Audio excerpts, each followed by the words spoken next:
Welcome, brave souls, to the chilling depths of horror in detail, the realm where the shadows whisper ancient secrets and nightmares come to life. I am your guide through the darkness, and on this channel, we delve into the spine-chilling world of Wendigo horror stories that will send shivers down your spine. First story. The Wendigo that didn't leave me alone. I honestly don't know where to start or if I'm ready to be posting this story of mine, but hopefully it'll help. I know you won't believe me, and honestly, I won't even blame you guys. It still doesn't make sense in my own head. I've heard stories about unknown creatures in woods, but never thought I'd encounter one myself, you know? I posted another story about some creepy old people that I had encountered in the woods, but that's nothing. This makes a good horror story for people, but it eats me every day. But here we go. I love to go hiking. I go with my 3-year-old German Shepherd and let her go unleashed since we like to go to secluded places. Now I have been hiking all over Utah mountains and wanted a new hike that wasn't too far from me.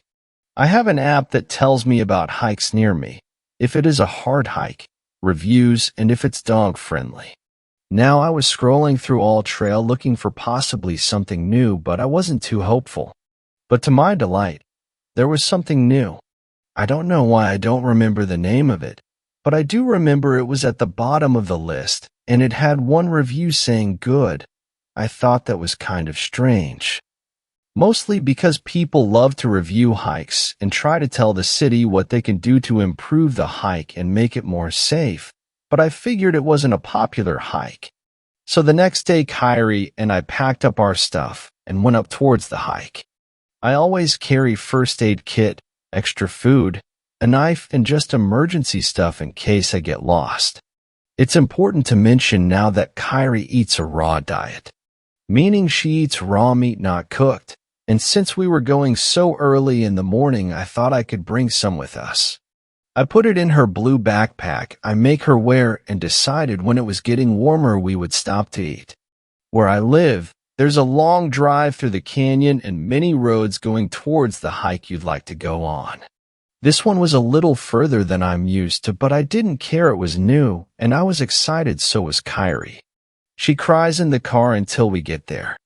Now I was following the directions on my phone and saw that it had led me towards a thin road that was hidden. No wonder I haven't heard of this place. It was hidden and far up the mountain. The road only fit one car, so the whole time I was so anxious that another car would come down and how I would handle that, but there never was. I never saw another car. When I got to the parking lot, if I could call it that, I noticed there was only space for like 3 cars, all in a tight space. It was small, so I decided to park my car with the front facing towards the road. I thought maybe it was private property. Checked the app, but it didn't say anything about private property. I shrugged it off, got Kyrie out, prepared us, and saw the trail. Now, even though I knew there wasn't anyone parked there, I kept Kyrie on a leash. I didn't know if there were bikers along the trail, but after 30 minutes or so I didn't see anyone. I decided to let her off leash. It was a steep hike for the first half, but it was beautiful. We were deep in the woods, and I felt at peace. I used to wear headphones when I hiked, but didn't anymore, so I was enjoying the natural sounds of the forest. It was still early in the morning, so I wore a light jacket and decided when it got warmer I'd give Kyrie her breakfast. Now before you start to hate, I know bringing Kyrie's raw meat was absolutely stupid and ignorant of me. I had never seen a bear or wolf or anything, so I got cocky and just thought it was okay. I learned my lesson the bad day, so no need to tell me I was dumb. But honestly, I wouldn't blame you if you commented that. Now here is where we begin the bad part of this story. The trail finally stopped being steep and sort of an easy hike from here. When you got to the top, you could see through the trees a beautiful open meadow. On the other side of it, you can hear a river and a waterfall. The trail went around the meadow. The meadow was absolutely beautiful with the mountains in the background, the sound of the water. This hike was almost the most beautiful one I had ever been to. When Kyrie and I were sort of in the center of the meadow, she stopped right in front of me and looked towards the meadow. Kyrie always walked ahead of me, and when she stopped, I stopped since I trusted her judgment. Before I could look, the smell hit me first. You know, the typical rotting smell, but oh my God. Words cannot explain how bad it stank. It burned my nose and started to make me tear up. I put my shirt over my nose, feeling nauseous, and looked over to where Kyrie was looking. In the middle of the meadow was a deer. Now I've only seen does, but never a male deer in person. But his antlers were huge. Have you ever seen Princess Mononoke? When he sees the deer spirit walking across the water, and how big his antlers were. Almost like that. The beauty of the deer was amazing, but not enough to take away the disgusting smell that was making me sick. The deer was looking towards the mountains and away from me. I thought maybe Kyrie's food was going bad. I checked that, and it seemed fine. When I looked up again, the deer was looking towards our direction. I noticed that Kyrie's hackles went up at that. She started to cry nervously. Now I've heard of Wendigos since skinwalkers. I am Native American. It is common for these creatures to be in our childhood stories. That and also listening to scary stories on YouTube. Now when Kyrie did that, I got a bad feeling in my stomach despite the sickness. It was a Wendigo, and I knew that. Now I didn't know what to do. These creatures were only a part of my stories to make me go to bed, not to instructions of what to do. Plus, my grandmother was the one with the stories and passed away. She was the one with the experience, not my mom or anyone else. I glanced at Kyrie again when she cried and looked back towards the creature. It started to stand on its hind legs. Holy hell, it was fucking tall, and it faced my direction. It started to walk towards me. I was going to run until I heard in my head, I am the one of this land. Suddenly, it started to run towards me full speed. I screamed, called Kyrie, and started to run. Kyrie was following behind me. I started to cry as I was running since I could hear it catch up to me. It was loud. It was destroying everything it came in contact with to get to me. The adrenaline running through me was making me just focus on running. I didn't know where to go, I just ran. The trail suddenly got smaller and bushes with thorns started to appear, but I didn't feel them as they cut my arms. As I heard it got closer, it suddenly went to the left as I ran straight. I somehow had the balls to look back to see it was gone, but also Kyrie. Kyrie, I said, but right as I called out for her, the trail ended with a foot drop onto a patch of rocks. I hit my head, bleeding a bit. But again, I couldn't feel it that much and just got up. I looked towards the forest when I suddenly heard a loud cry from my right. It was Kyrie. Kyrie, I cried out. I stood up, crying and lost at what to do. I looked back to see a river leading up to the waterfall I heard. Suddenly a heavy weight ran into me and we both fell back. I hit my head again on the back and looked up to see Kyrie. Kyrie had blood all over her. It was pouring from her neck. Kyrie, I cried out. She was whimpering and breathing heavy. She still had her backpack on with some cuts in it. Before I had a chance to help her, a scream came from the forest. I looked back at the waterfall and somehow had the strength to pick up my 85-pound dog and carry her. I don't know where I was planning to go. I was just running to the waterfall as if it was a safe place. I was almost there when I heard the creature land on the rocks that I did early. I tripped at that and looked back to see it looking at me. Its eyes were black, or I think so. It could also be that there wasn't anything in there. I don't know. I took off Kyrie's backpack and threw it towards the monster, hoping it would take the meat and just leave us alone. I was scooting back towards the waterfall, crying as I did so, holding and dragging Kyrie with my left arm. I found that being so close to the creature made me literally weak to my knees. It walked over to me, taking huge steps. It looked so different than before. Before it looked like a deer, and now as it crawled over to me it looked like a monster. I don't know how else to describe this awful demon. I don't. I'm sorry. but I felt water hit my head hard as I had reached the waterfall. I kept going until I was up against the wall. There barely enough space where water wasn't hitting Kyrie and his faces. Kyrie felt limp at this point. I could somewhat see the creature through the water, but still saw it coming towards me. It stood on its hind legs when it was close enough to me, watching me. The smell was so disgusting, I couldn't help but throw up in my mouth. It reached his arms out to grab me. I screamed so loud. I actually lost my voice. After I let out that scream, another scream came from the deep forest. The creature snapped its head almost completely backward, looking towards the scream. The scream sounded like the one this one had let out earlier. I was still holding on to Kyrie, crying and screaming since its arm was close. It looked back to me, pulling its arm away, and again said in my mind, "I am the one of this land." With that, it took steps back watching me and went down the riverbank. It crawled on all fours, stopping next to Kyrie's backpack. It ripped it apart and pulled out the meat, eating it with the plastic bag that it was in. It suddenly screamed and ran towards that direction of the scream from earlier. When I thought it was gone, I stood up shakily and carried Kyrie towards the trail again. When I was running, I came across my backpack that I had left earlier and stopped.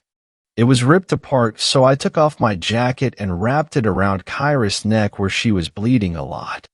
After that, I barely remember. All I remember is carrying Kyrie and driving down, screaming the whole way towards the emergency vet. They asked us what happened, and I told them it was a bear. They called the ambulance since I had blood all over me, and they couldn't tell if it was mine or Kyrie's. Kyrie made it through surgery and had to have some stitches on her, along with a pad. It didn't really heal, and a huge bump grew on there. It had been infected but eventually got better. She also had a bite mark on the top of her left eye, but that healed much better. They pulled out a 4-inch tooth. I don't have it because I couldn't even look at it, but they declared it from a bear, even though they said it looked weird. While I was waiting for Kyrie, I went to look up the trail on the app, and it was gone. Why or how, but it is. I don't remember where it is either. That's all a blur. I have some pictures up of Kyrie. The one with my niece is a hike my mom took her on with my niece. It had been weeks after, and my mom thought to try and help her through it.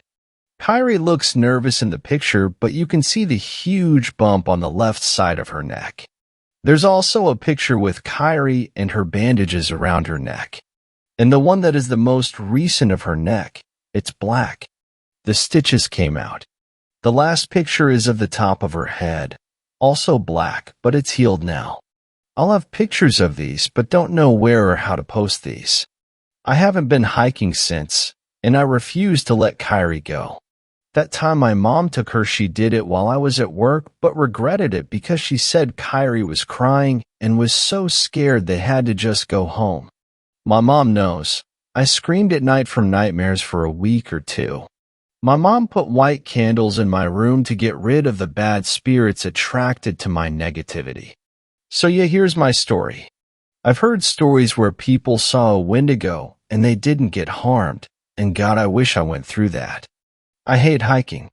My therapist thinks I may have some PTSD, but only knows of it as a bear. I'm getting through it. Kyrie is too. Hopefully one day I can go back, but I don't see that being for a while. Please, if you're going to go up to the mountains, please prepare.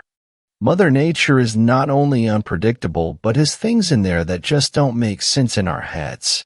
So please be safe. I say that with serious sincerity.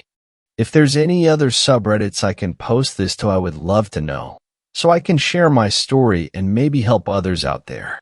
Thanks for reading. Second story. There's a girl who lives alone in the woods. Down a long dirt road, past a mile or so of forest, there's a girl that lives all by herself in a big house. All of her relatives have passed, leaving her a treasure trove of valuables and money that she keeps on the property. There's not even a dog to keep her safe from people who would take those things away. And when the wrong ears hear all those things, their eyes fill with dollar signs and they decide to make the trek.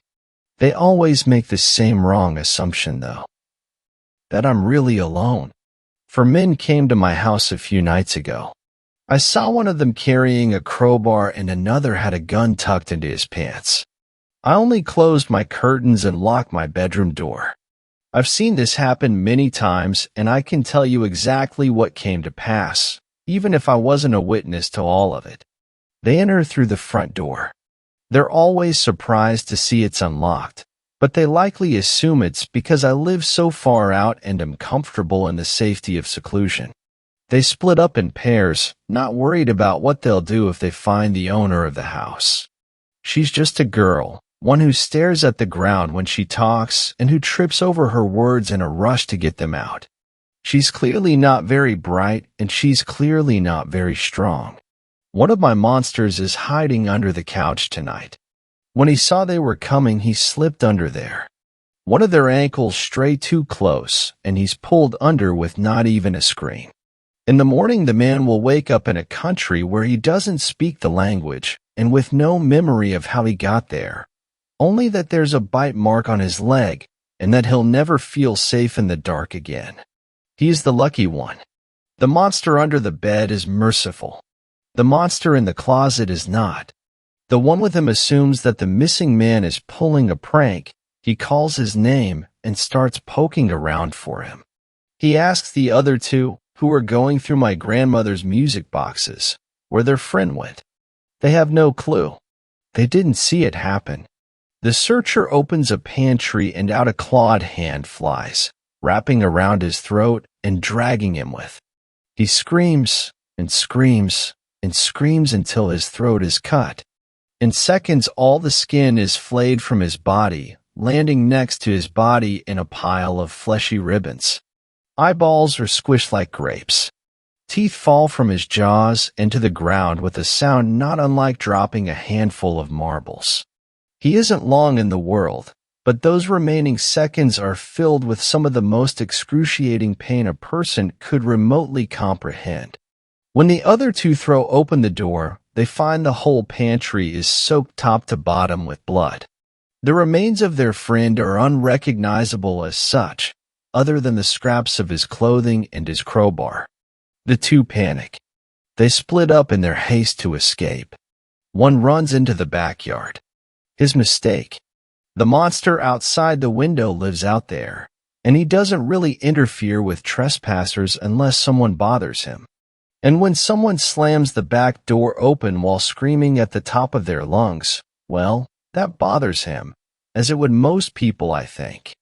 I don't talk about the monster out there, only that once his target was in sight, the unlucky soul didn't have the benefit of a quick death. He was dragged into the shed, and what happens in there I can't tell you. I just know that the man didn't expire until 3 nights later, and when that was happened, he was begging for death. The last one, in a blind panic, ran up the stairs to my room. He threw himself against the door once, twice, 3 times before it gave. I screamed and ran to my corner, my heart thumping in my ears. The man got up and stared at me. Fear turned to realization that I was the girl in the house, and not only that, I was somehow responsible for the mutilation of his friend. He took out his gun and pointed it at my face, calling me a slew of horrible names. He stops when he looks at my eyes. One's blue, now one's turned green. The pupil is constricted to a pinpoint. The other one looks washed out compared to how bright the other is. He can't stop staring at my eye. The gun nearly slips from his hand until I catch it, firmly pressing his hand to the grip. He's starting to shake, sweat dripping down the side of his face. I stare at him until he turns that gun on himself, putting it in his mouth before pulling the trigger. Blood paints the ceiling as the body thuds to the ground. I don't know what things people see when they look into my green eye, but I doubt it's anything good. I go to bed after this, knowing the monster under the bed will clean up after tonight's debacle. Not the closet monster. He's always been a real dick about that. The monster outside the window isn't allowed in the house. He tracks mud everywhere, and no one really likes his staring. It's good that he cleans, though, because I have to get back to work. I'm working on a book about thieves who think they can rob a girl who lives all alone, only to find out that she's not alone. And not only that, but that girl is the worst monster of them all, because she created the three monsters that live in under the bed, in the closet, and outside the bedroom window. Third story. The Wendigo at the edge of the lights. The engine stutters as I turn the key, but it dies a few seconds after. Damn it, her engine's cold. It might take a minute to get it running. Frickin' blizzards. I can't wait till winter's over, I say, turning the key more. Well, hurry up, it's freezing, Claire says, zipping up her hoodie. I turn the key 2 more times and Shelley shoots to life. Her lights flicker on and I hear Claire gasp. I look up and see a figure, just standing on the edge of my headlights. I can make out antlers like a deer, but it's on 2 legs. I push my door open and pull out my 9mm loaded with silver bullets, rack the slide, and aim it at the figure, knowing it's what I am hunting. As I do, I hear Claire get out and pull back the hammer of her .38 revolver. Javier, I say, pushing the truck release button. Javier wakes up and sees what's going on and starts to open the door, slowly stepping out. That's not a werewolf, Aiden, Claire says with some unease in her voice. Me and Javier start going back to the truck while not taking our eyes off the creature who is just standing there, watching us. We get to the back and open it up and lift the bottom panel, revealing a bunch of guns, ammo, and other things I've collected over the years. I grabbed the flamethrower I made a few months ago for fun and recently used to take out some out of sprig gun that was stuck in Minnesota and put the sling over me, letting it hang. I handed Javier his double barrel, shut the trunk, and walked back to my door, keeping my Beretta aimed as I walked back. We stayed like this for a while, then the creature started sprinting at us, moving way too fast for a werewolf. I fired 2 rounds, the first hitting the creature in the shoulder and the second hitting its upper chest, but the creature didn't stop rushing us. Within just a few seconds, the distance was closed, and it pounced on me before I could get another shot off, pushing me into the snow, digging its claws into my shoulders. The creature was inches away from me, its skin on its face seemingly peeled back, revealing a deer skull with teeth more like a wolf, not deer teeth. Its skin leathery with a coat of dark gray, tangled and matted hair with blood scattered about, some dried and some wet. At this point, I knew exactly what this was, a Wendigo. As I was struggling to get the thing off, I saw a bullet collied with the thing's back as Claire's revolver rang out. The Wendigo looked at her and brought its claw up and swung down fast, pushing her over. Javier slides across the hood and fires a shot at the thing but misses, sending buckshot flying over it. The Wendigo shoots its head to Claire, who is still getting up, and jumps onto her, leaving me. I stand up and turn to Javier, who is visibly upset he missed. "Shoddy," I shout. He tosses me the gun, and I run up and blast a hole into the Wendigo's back, making it really upset. He turns to me and lets out a scream. I brace myself. The Wendigo hits me, sending back into the snow, which helps my fall, but the claws left a nice gash in my chest. I look over and see Javier got his fire axe out of the trunk and was swinging at the Wendigo, who was preoccupied with Claire. He dug the axe into the Wendigo's shoulder, putting a nice cut into it. The Wendigo screams and walks a few feet, then collapses onto the snow-covered road. "Burn it now," Claire says to me, running over to it with Javier. Javier takes his axe out of it and raises it up, then swings back down, hitting its neck and chopping its head off. He bends over and picks up the head by the antlers. "A nice trophy, right, Aiden?" As he shows me, Claire grabs it and starts trying to pull it from his hands. "No, we have to burn it," she says, getting in a tug-of-war battle with a 6 feet 3 inches dude who is jacked and actually almost won. I get up and run over, helping Claire pull the head, and thankfully we got it free. Before we can say anything, she pulls out a pocket knife and cuts the antlers out and shoves them into her pack. "Hey," I want those, Javier says, crossing his arms. She shrugs and gets back into the car. I flick on the Zippo light that is on the end of the flamethrower and begin to torch the body, which lets off an awful smell, but I've smelt worse. Javier hits me right where the Wendigo ripped into my shoulder and says, "Good work, buddy," as he giggles a little, knowing that hurt. I smile and shake my head, then run to the trunk to put my flamethrower back and get into the car with Claire. I stick out my fist and she hesitantly bumps it. "Nice," I say, turning around and putting my seat belt on. Javier comes around, putting his shotgun up and closes the trunk, then comes and get in on the passenger side. "We should probably go to the hospital. You're pretty beat up, Aiden," Claire says, eyeing my wounds. "I hate hospital," I say, putting the car into drive. "Aiden," she says, unamused. "Fine." I push down the gas pedal and Shelley works her way out of the snow and starts moving towards town, leaving the flaming body behind. Fourth story. Monster I carried out of the woods. I found a monster in the woods. Every year I spend a week in the woods alone. I cannot stand being inside my empty house on the anniversary of when I lost everything important in my life. The walls close in on me, and I feel suffocated. So, I go to the woods. I sleep, drink, and try to shoot at least one deer. On the second day of my trip, I was walking through the forest in damp weather, feeling miserable, when I came across it. A creature hanging by its foot from a tree. I panicked when I first saw the figure strung up in the tree and rushed forward, hoping if it was a person I could still help. As I got closer, I saw that even though its body was similar to a human, all the proportions looked wrong. The legs far too long and skinny. The stomach sunken in, rib cage visible, making it seem like it had no muscle mass or fat. I stopped below the creature, staring up at it in disbelief of what I was seeing. One foot was stuck inside a bear trap that was attached to a chain, hooked over a branch. Its entire body was hanging from a torn and bloody ankle snared inside the trap. Wrists tied together and arms so long they nearly reached the ground as they dangled past its head. The creature's face was covered by a blank wooden oval with moss spilling out from it. At first, I was certain it was dead. As I got closer, I saw the chest rise weakly as if let out small wheezing breaths from under the mask.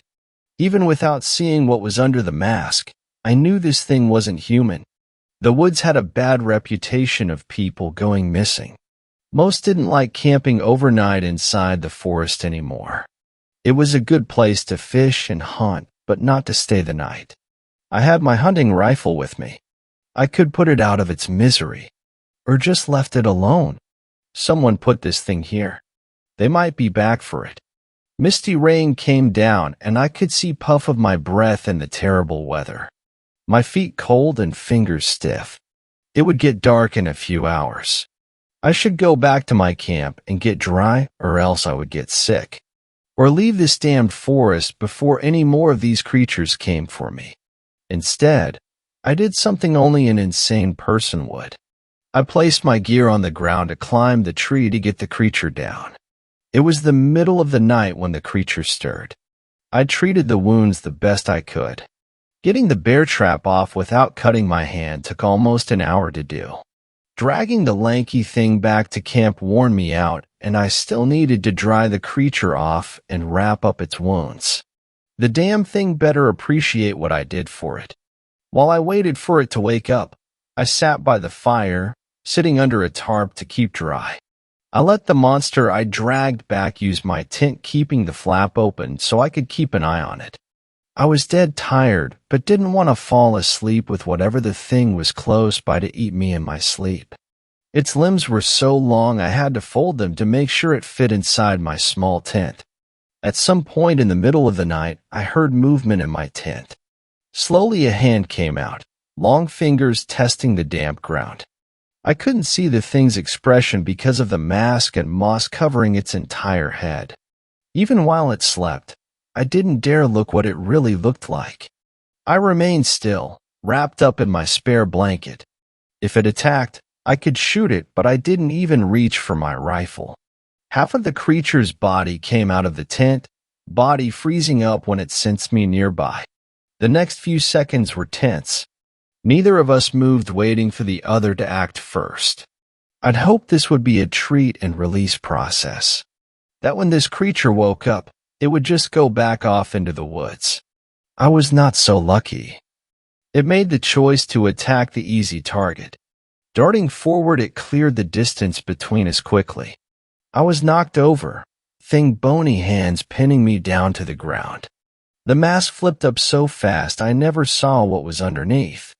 Sharp teeth grabbed a hold of my jacket and started to shake it, tearing the fabric, but not reaching my skin. The attack didn't last very long. I was fully ready to accept my death in that moment. After all, I had nothing waiting for me outside of that forest. If I could become food, at least my death would mean something. But this creature didn't even give me that. It stopped, releasing my coat and staggered back. Collapsing on its side, it let out ragged, wheezing breaths. It used up all its strength in that thin body. I watched it, wondering what to do next. I grabbed a blanket from my tent, trying to wrap it up to keep the creature warm. It weakly pushed my hands away, sharp claws catching my coat but not tearing it. Wrapping the thing very much like a burrito, I went about getting it back inside the tent.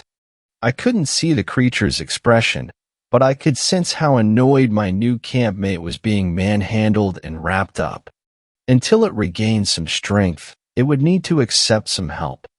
I went back outside, wrapped myself in my own blanket again, and stared back into the weak fire. I planned on staying up all night, but I drifted between sleep until dawn came. Out in the trees I heard sounds, as if someone was walking around in the dark just beyond my camp. Fear fluttered in my stomach. I was out in the open, exhausted from the cold weather. I didn't mind death, but I was still afraid of whatever was stalking around in the night. When morning arrived, I looked around the camp to find someone, or something had in fact been circling my camp.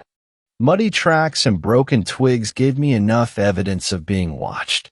I wondered if it was more of those creatures waiting to grab the injured on inside the tent. At least I lived through one night so far. My new guest was out of the tent when I got back to camp. It wrapped in a blanket, glaring at me from under the mask. I could feel the eyes on me, even if I couldn't see them. I needed to think of what to do next. I could just pack up and leave. I doubted these things would follow me into the city. It still wasn't healed up and wouldn't be able to protect itself if whoever hung it up came back. Trying to get the creature to eat, it had no interest in the hot dogs and marshmallows I brought. It was a little surreal seeing a lanky creature like it in the dim gray morning light. This thing wasn't human, and yet I was helping it for reasons I didn't know. Aside from people, this thing might eat other meat. If I could shoot some game, maybe a good meal would help it gain some strength back. And maybe for all my trouble, I would be eaten in the end. Only time would tell how thankful this thing would be for all the help. I didn't want to go off into the forest hunting alone. If another person came across my camp, I didn't want them to come across my monster. One of them would end up dead if that happened. I paced, trying to think of what to do. As if it could sense my train of thought, the lanky creature bundled the blanket, putting it inside the tent to stay dry. Then, it climbed up my back, lanky limbs wrapping around me. My skin crawled and stood, back bent, trying to support the sudden weight change. I waited for the attack that never came. We just awkwardly stood there waiting on each other to do something. I could go hunting if I carried the creature on my back. It would take longer than normal, but could be done. Picking up my rifle and small pack, I started off into the trees, still really creeped out by the thing that I decided to help. At least it wasn't trying to eat me. I really needed to call the creature on my back something. Naming things was difficult. I went through at least 100 while sneaking through the woods, trying to pick up on any game tracks. I didn't know what it was beside not human. Skinwalker and Wendigo just didn't suit what it was from what I've heard about them. No legends or cryptid name felt right. Soon I found myself not caring if I had the name of its species. I doubted humans even came across them often enough to give it a name. I was startled out of my thoughts when I came right up on a deer. A decent-sized buck that should have run before I even got this close. Holding my breath, I froze, hand on my rifle. Careful to make as little noise as possible, I raised my weapon to get my shot lined up. For a moment, I wondered what I was doing was even right. This thing I was taking care of could be evil. The missing person cases was a hint towards that. Then again, it might just be a part of nature. Killing a deer to feed the creature wouldn't be wrong if this is what happened in the woods without me interfering.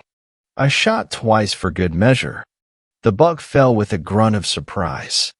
The thing on my back dropped to the ground, moving like liquid. It sulked towards the fallen creature, masked face darting around as if it expected something was going to swoop in and take its food. While watching it eat, I decided on a name in the worst way possible. I've seen videos of what a fox sound like. Those nightmare screeches and sounds were the same kind this creature made while it tore into the deer and ate. Because its back was turned to me, I never saw its face. Just the fact the mask was lifted so it could bite and tear off chunks of flesh. Fox felt like a suitable name for the monster I'd taken in. Fox, I said mostly to myself, trying the name out. The creature slightly turned at my voice, letting me see a human-looking mouth, but filled with bloody sharp teeth. I think he liked the name. Fox ate through the entire deer with insane speed.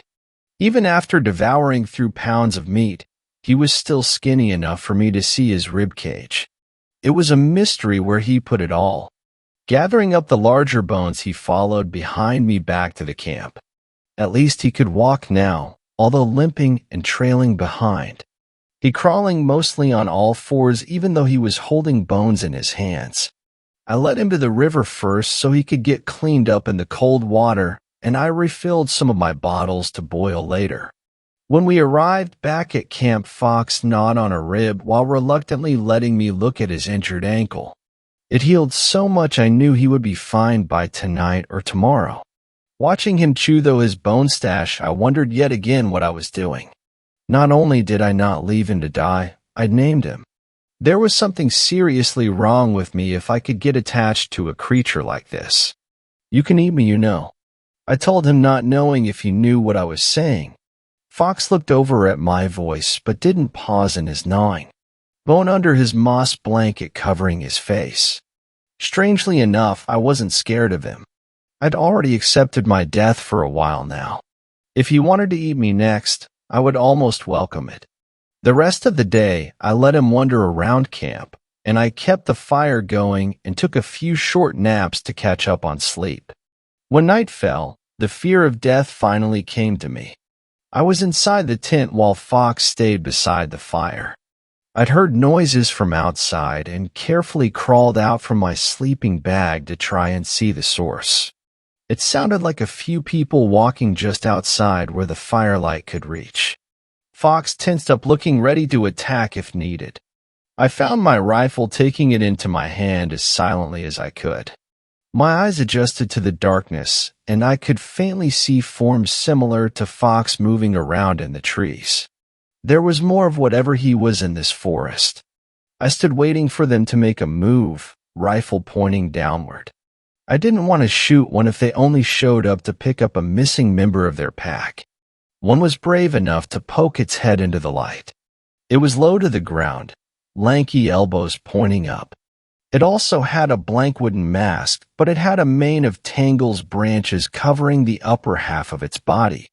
For a second, I thought I spotted glowing eyes inside that heap of wood staring daggers at me. Well, go on, I whispered to Fox, trying to encourage him to go and rejoin his group. Almost like cats, they got closer to each other on all fours, backs arched, studying and doing a half circle around each other. Other creatures appeared, watching the exchange, each having a mask of wood with some sort of pile of forest debris covering their faces.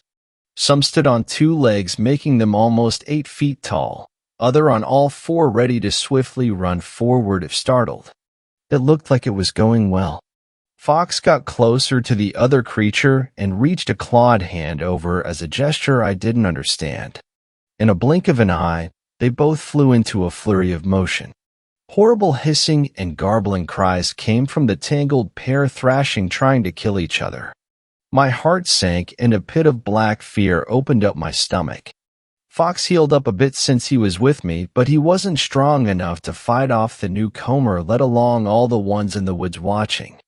I accepted I would die, but I was not able to let Fox die with me. I lifted my rifle and aimed it away from the fight. I fired it off into the woods, aiming at nothing. I hoped this sound would make them stop, and it worked. The one creature stopped to look around for the sound. Fox kicked the other aside and scrambled to me as I ran over and stood between him and the other pale form. The newcomer was covered in scratches dripping in blood. Fox looked worse. His arm broken and countless cuts on his thin body from the brief fight. Getting between them, I received a fast, long cut to my arm, but it was nothing compared to what Fox went through. I pointed the rifle towards the monster on all fours, ready to fire if needed. It stared at me from behind that faceless mask. The other creatures didn't move. I heard Fox shuffling around behind me, but I didn't turn to see what he was doing. When the other creature turned its head away from me to watch Fox, I finally did the same. He'd taken off the faceless wooden mask from his hood of moss and tossed it into the fire in front of all of us. The wood gave off a high-pitched shrieking sound as if it was an animal dying. Black flames shot up spewing into the sky for a few seconds until the noise died down. The mask was burned up completely. Fox sat next to the fire, nursing his bad arm. Slowly, the creatures around us started to leave one by one until the one that attacked Fox remained. It sat, blood dripping from its wounds. Finally, it too turned and left us. My arm bleeding and rifle feeling heavy. Dropping my weapon, I collapsed to my knees. Caring about someone else was beyond stressful. White-hot pain started to come through my body from my cut. I found my arm was too heavy to move to see how deep the wound was.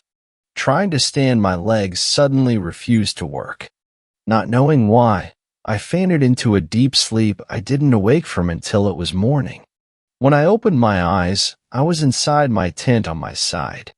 My arm out front of me so I could see the wound was stuffed with moss.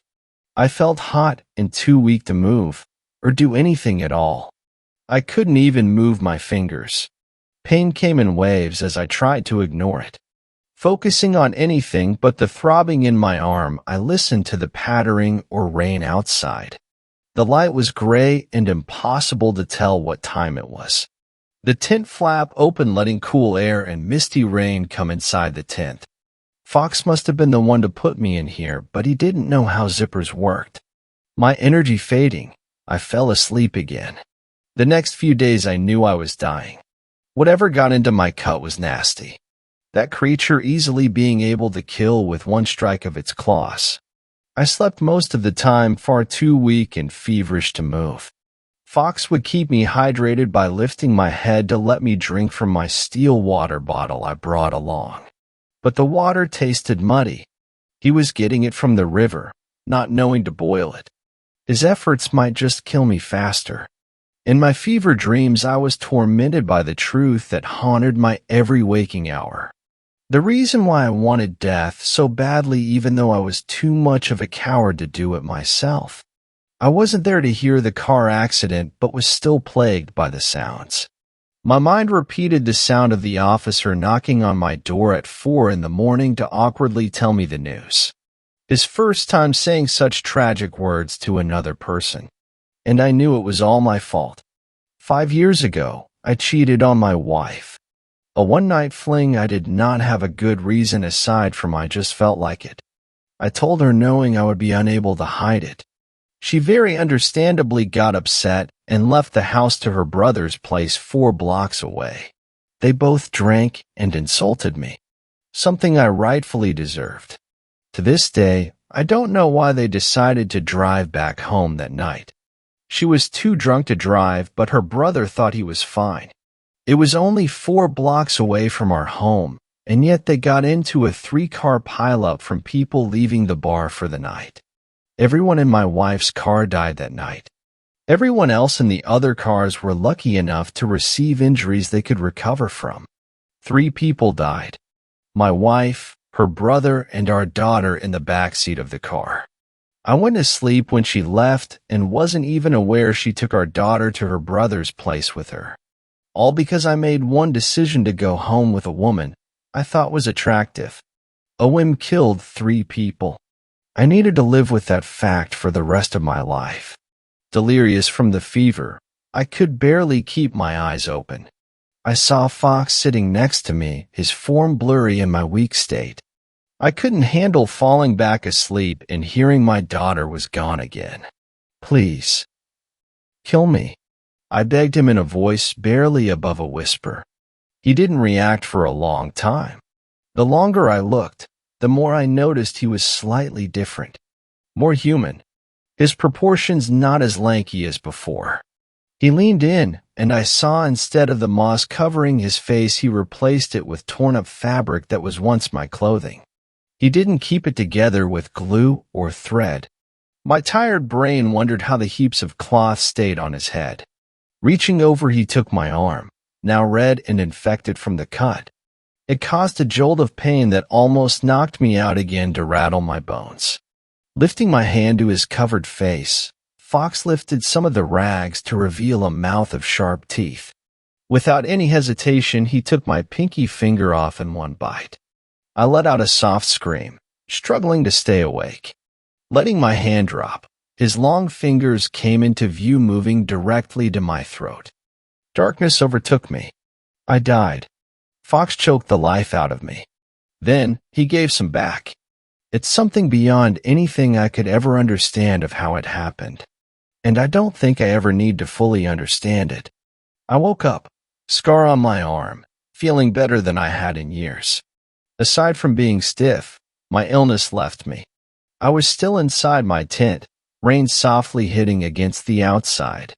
Looking to my side, a bundle of blankets was taking up most of the space. Peeking under them, Fox was curled up. He moved from his nest being disturbed, but didn't wake up. I left him alone, climbing out of the tent trying to get the kinks out of my back. It was still damp, but I was glad to be in the cool air outside. A few minutes passed after I came out, and I took stock of everything. My pinky was still gone, but wound healed along with the cut on my arm.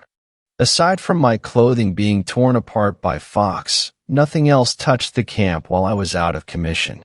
I was wondering what I should do when crunching of twigs drew my attention. A pair of men stood wearing raincoats over wet gear, both with rifles over their shoulders, unable to keep them dry. I thought I saw some chain poking out from one of their overpacked bags. Each seemed as if they were camping for a long time and worn down to the bone. "Can I help you with anything?"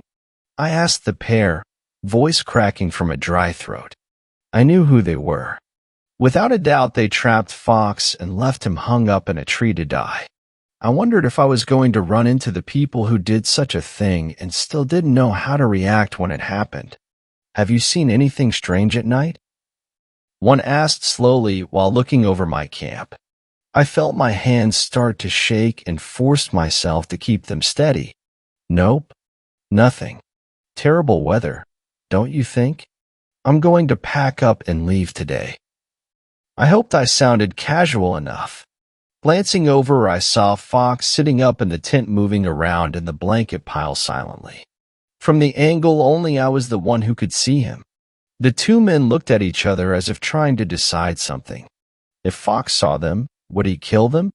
Would I let him after what they did? If we let them go back into the forest, these 2 would kill more of those creatures. I was sure of that. Whatever was in the woods, they hunted them down. And I found that I didn't care. I didn't save Fox because of what he is. I saved him to give myself a reason to keep going. He was special because I'd named him and made him special. They hurt him before he became that. If they left, I wouldn't go after them. But if they dared trying to harm Fox now, I wouldn't hesitate in killing them. Either they were too tired to deal with me, or I looked natural enough for them to believe my lie. All right, take care of yourself, the older one said with a small wave of his hand. I watched as they left, still holding my breath. Fox poked out his head covered in rags directed towards the men who was already gone. Still not too late to go after them. Fox gave them no notice. Do you want to go home? I asked him, not even sure if he could understand me. When I left the woods, I took something with me. A creature that almost looks human now. I sold my house and bought a very small cabin by the lake. I figured it would be better suited for Fox being around woods. He's never spoken to me, and I've never seen what face he hides. There is still so much I don't know about the monster I carried out of those woods. The only thing I do know about him is he's now my reason to keep living. I never needed a good one. I just needed something. Fifth story. Wendigo encounter. This is a repost. I had to fix some spacing errors. I'm not sure if this is the right place to post this, but I'm scared shitless.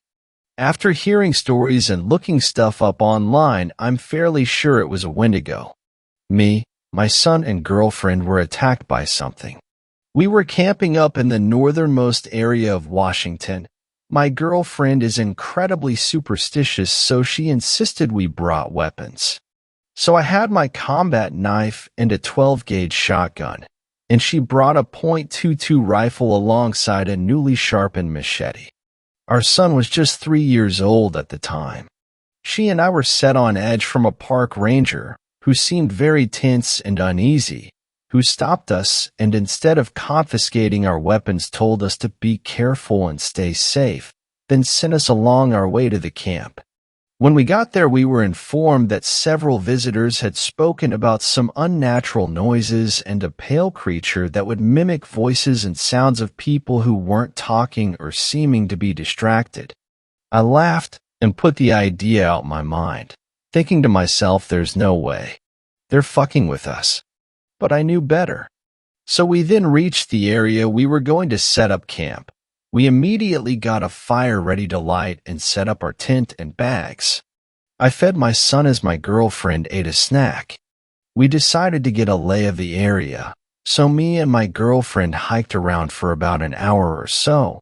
I had one of those baby carrying backpacks and my son started to get real heavy. Everything seemed normal until I saw something down the almost path we were on. We walked closer to investigate and saw drag marks. It looked as if someone had killed a buck. There was a hole outlined in the dirt with a small dried pool of blood as if someone grabbed it from the antlers and pulled. That wouldn't be possible for any man to do. The buck, or whatever it was, would have been way too big for that. Shaken, we rushed back to base camp and restarted the fire and hurried back into our tent. Too afraid to leave since it was dusk by now, we stayed inside the tent and my girlfriend put our son to bed. Eventually, probably from the exhaustion of fright, we fell asleep. What must have been hours later, I awoke to a faint rasping sound that sounded like a child crying. I gazed outside in confusion and saw the outline of a creature that seemed to be a buck, standing over something. It seemed to be about 20 feet away, but at a closer glance had unnaturally long limbs for a buck and was eerily tall. In sudden fear, I unloaded 2 shots into the creature and heard a loud blood-curdling C or Y.M. My girlfriend awoke screaming to the shots I had fired as I tried to explain what I had heard. To my surprise, the animal hadn't moved an inch. Then I noticed the stains on the side of the animal. It looked like blood was running down the edge, and lots of it. It stared at me deep into my eyes as I became petrified with fear. A sinister feeling of dread fell over me as if it knew I couldn't move. I thought to myself, what if it starts to bolt towards us? Just then, this tall, decrepit demonic thing seemed to whisper something. I couldn't exactly tell what it was saying, but it seemed to have said, "I need more children." My girlfriend screamed, asking where our son was. We blacked out. In the morning, we awoke to park rangers at our campsite. We didn't see our son anywhere. We told the rangers that he was missing, and they started a search party. I explained what had happened, and strangely they seemed to believe it. The one who seemed to be older by at least a decade pulled along the one we met earlier and whispered in his ear. I only heard a single line, and I'm not even sure if what I heard was correct. It sounded like he said, "It's getting bolder." They didn't seem to want us by ourselves, so they waited with us while they continued the search. We stayed in a log cabin for 3 days with a forest ranger. When suddenly some rangers came into the cabin saying they couldn't find our son, my girlfriend starts to sob. I start to hate myself, thinking that I could have done something if I wasn't frozen in fear. We rushed outside only to find some injured and frightened police officials. The rangers wouldn't tell us anything of what happened or what they saw, or why the cops were scared shitless. All we know is that we don't have a son anymore. God help whoever goes into that forest next, and please, please don't bring your kids with you. Wendigo encounter. This is a repost. I had to fix some spacing errors. I'm not sure if this is the right place to post this, but I'm scared shitless. After hearing stories and looking stuff up online, I'm fairly sure it was a Wendigo. Me, my son, and girlfriend were attacked by something. We were camping up in the northernmost area of Washington. My girlfriend is incredibly superstitious, so she insisted we brought weapons. So I had my combat knife and a 12-gauge shotgun, and she brought a .22 rifle alongside a newly sharpened machete. Our son was just 3 years old at the time. She and I were set on edge from a park ranger who seemed very tense and uneasy, who stopped us and instead of confiscating our weapons told us to be careful and stay safe, then sent us along our way to the camp. When we got there, we were informed that several visitors had spoken about some unnatural noises and a pale creature that would mimic voices and sounds of people who weren't talking or seeming to be distracted. I laughed and put the idea out my mind, thinking to myself, there's no way. They're fucking with us. But I knew better. So we then reached the area we were going to set up camp. We immediately got a fire ready to light and set up our tent and bags. I fed my son as my girlfriend ate a snack. We decided to get a lay of the area, so me and my girlfriend hiked around for about an hour or so. I had one of those baby-carrying backpacks, and my son started to get real heavy. Everything seemed normal until I saw something down the almost path we were on. We walked closer to investigate and saw drag marks. It looked as if someone had killed a buck. There was a hole outlined in the dirt with a small dried pool of blood, as if someone grabbed it from the antlers and pulled. That wouldn't be possible for any man to do. The buck, or whatever it was, would have been way too big for that. Shaken, we rushed back to base camp and restarted the fire and hurried back into our tent. Too afraid to leave since it was dusk by now, we stayed inside the tent, and my girlfriend put our son to bed. Eventually, probably from the exhaustion of fright, we fell asleep. What must have been hours later, I awoke to a faint rasping sound that sounded like a child crying. I gazed outside in confusion and saw the outline of a creature that seemed to be a buck, standing over something. It seemed to be about 20 feet away, but at a closer glance had unnaturally long limbs for a buck, and was eerily tall. In sudden fear, I unloaded 2 shots into the creature and heard a loud blood-curdling C-R-Y-M. My girlfriend awoke screaming to the shots I had fired as I tried to explain what I had heard. To my surprise, the animal hadn't moved an inch. Then I noticed the stains on the side of the animal. It looked like blood was running down the edge, and lots of it. It stared at me deep into my eyes as I became petrified with fear. A sinister feeling of dread fell over me as if it knew I couldn't move. I thought to myself, what if it starts to bolt towards us? Just then, this tall, decrepit demonic thing seemed to whisper something. I couldn't exactly tell what it was saying, but it seemed to have said, "I need more children." My girlfriend screamed, asking where our son was. We blacked out. In the morning, we awoke to park rangers at our campsite. We didn't see our son anywhere. We told the rangers that he was missing, and they started a search party. I explained what had happened, and strangely, they seemed to believe it. The one who seemed to be older by at least a decade pulled along the one we met earlier and whispered in his ear. I only heard a single line, and I'm not even sure if what I heard was correct. It sounded like he said, "It's getting bolder." They didn't seem to want us by ourselves, so they waited with us while they continued the search. We stayed in a log cabin for 3 days with a forest ranger. When suddenly some rangers came into the cabin saying they couldn't find our son. My girlfriend starts to sob.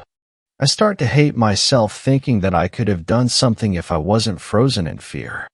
We rushed outside only to find some injured and frightened police officials. The rangers wouldn't tell us anything of what happened or what they saw, or why the cops were scared shitless. All we know is that we don't have a son anymore. God help whoever goes into that forest next, and please, please don't bring your kids with you.